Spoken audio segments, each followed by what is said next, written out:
بۆ پەرلەمانی کوردستان پەرلەمانی عێراق لە سەربانگێشی سەرۆکی پەرلەمان و لە سەرداوای ئەو تەبڕۆمندی پێشەکی من سواسی سەرۆکی پەرلەمانی عێراق بکەم جنابی دکتۆر سەلیمی جبوری و هەردوو پەرلەمانکاران ئاڵاخان ئاڵا تاڵەبانی و محەممەد الحەلبوسی کە دەرفەتێکی وایان ڕێخست وەزیرەکانی پەروەردە وەزیری سەحا وەزیری ناوخۆ وەزیری نەوت و لە حکوومەتی فیدرالی عێراق ببینین مەبەستی سەرەشیەکان سێ مەبەست بوون یەکەمیان مەبەستی چارەسەرکردنی کێشەگرفتەکان کە پەیوەندیان بەسەر ئاوارە و نازەحەکانی ناوچەی پارێزگاکانی سەلاحەدین و عەمبار و دیالە و نینەوا لە سلەیمانی بوو و مەبەستی دووهەمیش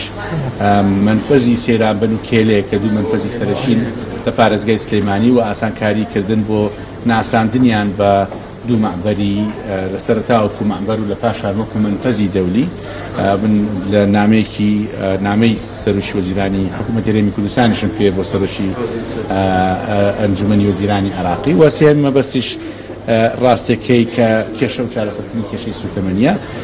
دانیشتەکان زۆر سەرکەوتوو بوون ڕۆحێتێکی بە پەلەکارکردن هەبوو بۆ ئەوەی کە ئەو کێشە گرفتانی کە بۆی هاکەبووین چارەسەر بکرێ بە من بە هاتنێکی سەرکەوتوی دانێم و تەنها هاتنی ئاخرجار نابێ و ئەم ڕێگایە بەردەوام ئەبێت بۆ ئەوەی کە بتوانین لەم ڕێگایە بکەین ئەو کێشانی کە تووشمانە بە چارەسەر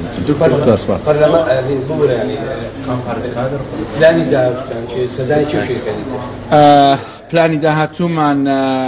دیارە بینینی ئەو کەسانێک کە پەیوەندیدارن بە هەر جارێکی پێویست کە هەر کێشەیەک پەیوەندی هەبێت بەردەوام بینینمان هەبێ بینینێکی سەرۆکی وەزیرانیشمان بێت وەکو پارێزگاری سلەیمانی من سەردانی وڵاهین عێراق دەکەم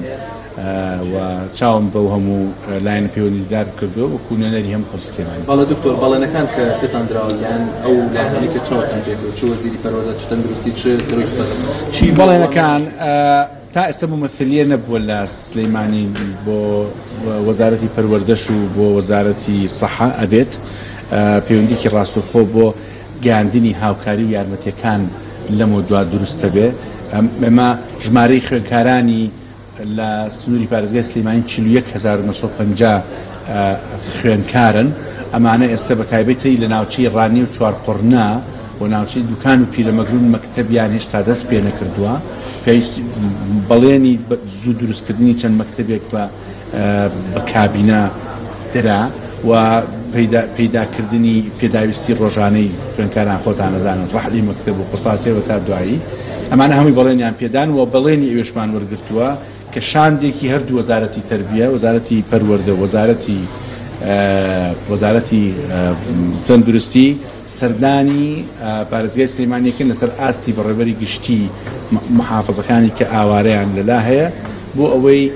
دەرمانی درێژخایان نەخۆشە درێژخایەنەکان لە سنووری پارێزگای سلەیمانیە وەکو چۆن بۆ هاوڵاتیەکی پارێزگای سلەیمانی ئەدرێ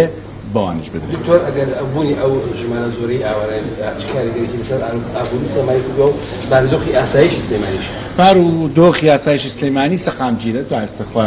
لەخوای گەورە بە زیاد بێت و بە هێز و بازووی هێزی ئاسایشەکان هیچ حاڵەتێکی نەخەزوارمان نییە یان غیر مەطلوب یان با بڵێنەوەی کە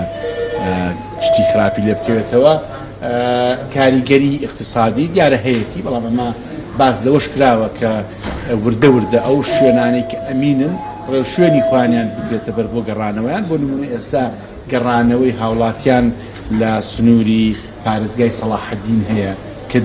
سێهەمین پێکاتەی ئاوارەیە لە پارێزگاکان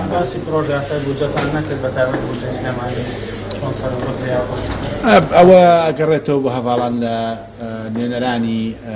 پەرلەمان لە ئەنجومەنی لە باڵین لە ئەنجومەنی نوێنەرانی عێراق من دڵنیام هەموو هەواڵانم لە هەموو لایەنە سیاسیەکان درێغی ناکەن لەوەی کە بتوانن ئەو بودجەیە پەسەند بکەن. سوپاسدان بەڵێ جاوەدیتی کو کنگرê rojnamevanê Parêzgarê Silêmanî belbete ku seredana Bexdakirî we digel serokê Parlamentoya Iraqê de